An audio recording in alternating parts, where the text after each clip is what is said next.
والسلام عليك يا رسول الله على آلك وأصحابك يا حبيب الله الصلاة والسلام عليك يا نبي الله وعلى آلك وأصحابك يا نور الله۔ درود پاک پڑھنے کے بے شمار فضائل و برکات ہیں۔ سرکار دو عالم صلی اللہ تعالی علیہ وسلم کا فرمان عالی شان ہے کہ جو کوئی شخص جمعہ کے دن 200 بار درود پاک پڑھے اس کے 200 برس کے گناہ معاف کر دیے جاتے ہیں۔ سبحان اللہ۔ علماء فرماتے ہیں کہ جمعہ کے دن اگر کوئی ایک نیکی کرے تو اسے 70 نیکیوں کا ثواب ملتا۔ ہمیں اس دن تلاش کر کے نیکیاں کرنی چاہیے، درود پاک پڑھیں، تلاوت قرآن کریں، ہو سکے تو جمعہ کے دن سورہ یاسین پڑھیں۔ صلو علی الحبیب صلی اللہ تعالی علی محمد صلی اللہ علیہ وسلم۔ نبی پاک صلی اللہ تعالی علیہ وسلم کا فرمان ہے جس کا مضمون ہے کہ مرنے کے بعد بندے کا اعمال نامہ منقطع ہو جاتا ہے، ڈسکنیکٹ ہو جاتا ہے۔ ہم مر جائیں گے، اب نیکیاں نہیں کر سکیں گے، مرنے کے بعد ایک بار سبحان اللہ کہنے کا موقع بھی نہیں ملے گا، مگر فرمایا 3 باتوں کے علاوہ 3 چیزیں جاری رہتی ہیں مرنے کے بعد بھی۔ نمبر 1، علم بندہ چھوڑ کر جائے، حدیث پاک کا مضمون ہے جو باقی رہے لوگ اس سے نفع اٹھاتے رہیں، تو علماء کتابیں لکھ کر جاتے ہیں، طلباء چھوڑ کر جاتے ہیں، پھر پیچھے علم چلتا رہتا ہے اور ان کو قبر میں ثواب کا تحفہ ملتا ہے۔ دوسرا فرمایا صدقہ جاریہ، بندہ زندگی میں کوئی ایسا کام کر جائے، صدقہ جاریہ والے مسجد بنا دی، مدرسہ بنا دیا، کنواں کھدوا دیا، درخت لگا دیا، بہت سارے ایسے کام ہیں جو جاری رہتے ہیں، تو بندہ دنیا سے چلا جائے گا، وہ نیکی چلتی رہے گی، اسے قبر میں ثواب ملتا رہے گا۔ تیسری بات نبی پاک علیہ السلام نے فرمائی وہ یہ ہے کہ جب نیک اولاد ہو اور وہ مرنے کے بعد والدین کے لیے دعائے مغفرت کرے، ایصال ثواب کرے، تو مرنے کے بعد والد کو یا اس کی والدہ کو قبر میں اس کا ثواب ملتا ہے۔ سبحان اللہ۔ پھر اولاد حافظ قرآن ہو، اللہ اکبر۔ حفظ قرآن کے فضائل اس قدر بیان ہوئے، احادیث کا مضمون ہے کہ جو حافظ قرآن ہوتا ہے نا، وہ حافظ قرآن جس نے قرآن کو یاد کیا، اس کے حلال کو حلال جانا، اس کے حرام کو حرام جانا، بروز قیامت وہ اپنے گھر والوں میں سے ایسے 10 لوگوں کی شفاعت کرے گا جن پر گناہوں کی وجہ سے جہنم واجب ہو چکا تھا، اتنے گناہ ہو گئے تھے کہ جہنمی بن گئے تھے، مگر حافظ قرآن ایسے 10 لوگوں کو گویا جہنم سے نکال کر جنت میں لے جائے گا۔ قیامت کے دن جنہوں نے قرآن حفظ کیا ہوگا، قرآن پڑھا ہوگا، ان کے والدین کو جنتی لباس پہنایا جائے گا، جنت کا تاج پہنایا جائے گا۔ وہ پوچھیں گے یا اللہ یہ عزت، یہ اکرام کس وجہ سے؟ فرمایا جائے گا تمہاری اولاد کے قرآن کو تھامنے کی وجہ سے۔ اپنے بچوں کو عالم بنائیں، اپنے بچوں کو حافظ قرآن بنائیں۔ نبی پاک علیہ السلام کا فرمان عالی شان ہے جو شخص اپنے بیٹے کو ناظرہ قرآن کریم سکھائے اس کے سب اگلے پچھلے گناہ بخش دیے جاتے ہیں، اور جس نے اپنے بچے کو بغیر دیکھے پڑھنا سکھایا تو اللہ تعالیٰ اس باپ کو 14ویں رات کے چاند کی مانند اٹھائے گا اور اس کے بیٹے سے کہا جائے گا پڑھ، جب بھی وہ ایک آیت پڑھے گا اللہ تعالیٰ اس کے باپ کا ایک درجہ بلند فرما دے گا، یہاں تک کہ وہ پورا قرآن پاک ختم کر لے۔ سبحان اللہ۔ بچے کو قرآن سکھانا کس قدر فضیلت کا باعث ہے۔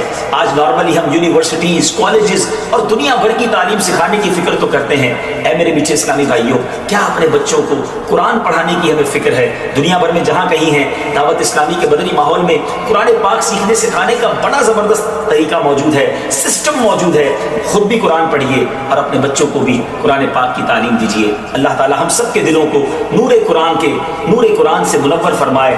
یہ بڑا مجرب ایک عمل ہم نے دیکھا، بزرگوں سے سنا کہ جس کے یہاں بیٹا نہ ہوتا ہو یا بیٹی کی تمنا ہو تو وہ سیدنا حمزہ رضی اللہ تعالیٰ کے مزار پر حاضری دے کر یہ تمنا کرے کہ یا اللہ ان کی برکت سے مجھے بیٹا عطا فرما، اور جب بیٹا عطا ہوگا تو میں اس کا نام حمزہ رکھوں گا۔ کئی حمزہ ملے مجھے، یہ بتایا تھا، ہم نے وہاں جا کے نیت کی اور یہ حمزہ ہمیں مل گیا۔ تو چلیں جو نہیں جا سکتے آج ان کا تصور کر کے اللہ سے دعا کرنی ہے کہ اللہ ان کے صدقے بیٹا عطا فرما دے، ہم بیٹا نبی پاک کے مبارک چچا کے نام پر حمزہ رکھیں گے۔ میرا کریم مولا دینے والا ہے اور اچھوں کے صدقے ہم پر بھی کرم ہو جائے گا انشاءاللہ۔ اچھا، حافظ قرآن کے حوالے سے ایک مدنی پھول اور دوں، یہ غفران بیٹا کے لیے بھی ہے، یوسف بھائی کے لیے بھی اور باقی لوگوں کے لیے بھی، کہ جب آپ کے بچے یا بچی حافظ قرآن بن جائے نا، ہمارا بہت بڑا ٹارگٹ ہوتا ہے یہ حافظ بن جائے۔ میرے حساب سے حافظ بنانا آسان ہے، حافظ برقرار رکھنا مشکل ہے۔ جیسے جیسے عمر بڑی ہوگی نا، اس کی زندگی میں اور مصروفیات بھی آئیں گی، تو اب حفظ بھلا دیتے ہیں لوگ، تو اس کا شاندار طریقہ یہ ہے کہ اب حافظ بن گئے، اب مرتے دم تک قرآن یاد رہے اس کا انتظام کرنا ہوگا، روزانہ دہرائی بھی ہوگی، جب کاروبار نوکری پہ لگ جائیں تب بھی روز کا 1 گھنٹہ مخصوص کرنا پڑے گا جو قرآن کو دہراتا رہے، ہر رمضان میں مصلی سنائیں تاکہ یہ حفظ باقی رہے، ورنہ چلا جاتا ہے۔ تو اگر آپ کو بچوں کو حافظ بنانا ہے بنانا چاہیے، لیکن اس کے بعد کا بھی نظام بنانا چاہیے۔ پہلے مدرسے میں پڑھاتے ہیں، حافظ بناتے ہیں، پھر اسکول میں ڈالتے ہیں، وہ جو مدری منا ہوتا ہے باپو بن جاتا ہے، اور اس کے بعد اس کو پتہ نہیں ایسی لائن میں ڈال دیتے ہیں کہ وہ سارا قرآن بھول جاتا ہے۔ تو اگر آپ نے حافظ بنایا تو بہترین طریقہ یہ کہ اس کو اب عالم بنائیں، کیونکہ جب بندہ حافظ بن جاتا ہے نا اللہ پاک اس کے دماغ کو بہت کھول دیتا ہے، اس کے سینے کو کشادہ کر دیتا ہے، علم کا نور اب اس کے اندر آنا شروع ہو جاتا ہے۔ تو جب وہ عالم بنتا ہے تو کہتے ہیں نا سونے پہ سہاگا، نور علی نور ہو جاتا ہے۔ تو اپنے بچوں کو حافظ بنائیں اور پھر عالم بنائیں۔ لوگ بڑے فخر سے کہتے ہیں میرا بیٹا P H D, doctor, engineer, ایک حدیث نہیں سنا سکتے کسی انجینئر کی فضیلت کی، کسی ڈاکٹر کی فضیلت کی۔ علماء کی فضیلتوں کے باپ بھرے ہیں۔ نبی پاک علیہ الصلوۃ والسلام فرماتے جس کا مضمون ہے جب اور لوگ قیامت کے دن جنت میں جائیں گے نا تو علماء کو روک لیا جائے گا کہ رکو، باقی لوگوں کی شفاعت کر کے انہیں بھی جنت میں ساتھ لے جاؤ۔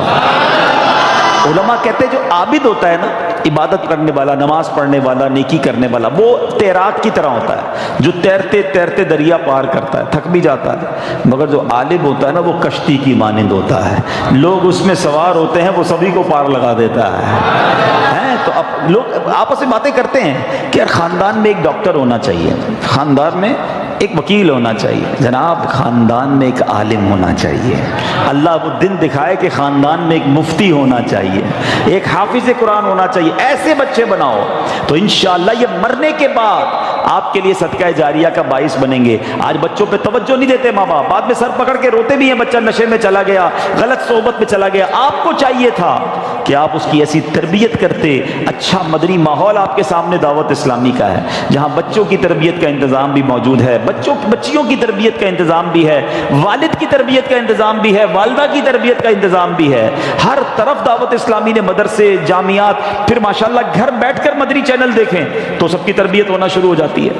تو یہ سوچ لینا آپ کہ ہمارے مرنے کے بعد ہماری اولاد اگر نیک ہوئی نا تو وہ کام آئے گی۔ وہ روایت سنی نا آپ نے کہ حضرت عیسیٰ علیہ السلام ایک بار ایک قبر کے پاس سے گزرے، اس قبر پر عذاب ہو رہا تھا، تھوڑے عرصے بعد واپس آئے، اسی قبر کے پاس سے گزرے تو اس میں انوار و تجلیات کی بارش۔ آپ نے کہا یا اللہ پہلے عذاب ہو رہا تھا اب رحمتیں برس رہی ہیں، یہ سب کیسے ہوا؟ ارشاد باری ہوا عیسیٰ جب یہ بندہ دنیا سے گیا تھا گناہگار تھا، بڑے گناہ کیے تھے، قبر میں عذاب ہو رہا تھا، مگر اپنی بیوی کو پریگننٹ حاملہ چھوڑ کے مرا تھا۔ اس کے یہاں بیٹا پیدا ہوا اور یہ بیٹا جب تھوڑا سا بڑا ہوا تو مدرسے گیا، اور جب مدرسے گیا تو قاری صاحب نے کہا بیٹا پڑھو بسم اللہ الرحمن الرحیم۔ جب اس کے بیٹے نے زمین کے اوپر مجھے رحمان اور رحیم کے نام سے پکارا، اے عیسیٰ مجھے حیا آئی کہ اس کے باپ کو زمین کے اندر عذاب دوں، میں نے اس کے عذاب کو دور کر دیا۔ بیٹا اللہ کو پکارے مغفرت باپ کی ہو جاتی ہے، لیکن اگر باپ بیٹے کی ایسی تربیت کرے کہ وہ نشہ کرے، وہ بے حیائی کے کام کرے، وہ غلط کام کرے، حرام روزی اس کے لیے چھوڑ کر جائیں گے تو یہ ہماری پنشمنٹ اور پٹائی کا باعث ہوگا۔ اللہ کرے کہ ہماری اولاد نیک بنے۔ اور یہاں اب میں بچوں سے بھی بات کر لوں کہ جن کے ماں باپ چلے گئے یا ماں باپ بوڑھے ہیں، ایسے کام نہ کرنا جس سے ماں باپ کو قبر میں تکلیف ہو۔ اگر وہ چلے گئے نا تو ان کے لیے خوب ایصال ثواب کرو، صدقہ خیرات کرو، نمازیں پڑھو، دعائیں کرو کہ اللہ ہمارے ماں باپ کی مغفرت کر دے، ان کی قبروں کو جنت کا باغ بنا دے۔ قرآن کہتا ہے کیسے دعا کرنی ہے؟ رب ارحمہما کما ربیانی صغیرا، اے اللہ ہمارے ماں باپ پر ایسے رحمت کر جیسے بچپن میں انہوں نے ہم پر رحمت کی، ہمیں تکلیف نہیں آنے دی، اپنے دامن میں چھپا لیتے تھے۔ اے اللہ اب قبر میں ہمارے ماں باپ تیری رحمت کے حوالے ہیں، اب تو اپنی رحمت کی چادر میں چھپا لے، میرے مولا ان کے گناہ معاف فرما اور ان کی قبروں کو جنت کا باغ بنا دے۔ تو بہرحال میں ایک بار پھر مبارکباد پیش کرتا ہوں اور باقی لوگوں کو بھی یہ درس دوں گا کہ اپنے بچوں کو دعوت اسلامی کے مدرسوں میں بھیجیں، جامعات میں بھیجیں، بچے عالم بن گئے، حافظ بن گئے، قرآن پڑھنے والے بن گئے۔ یاد رکھنا میرے آپ کے مرنے کے بعد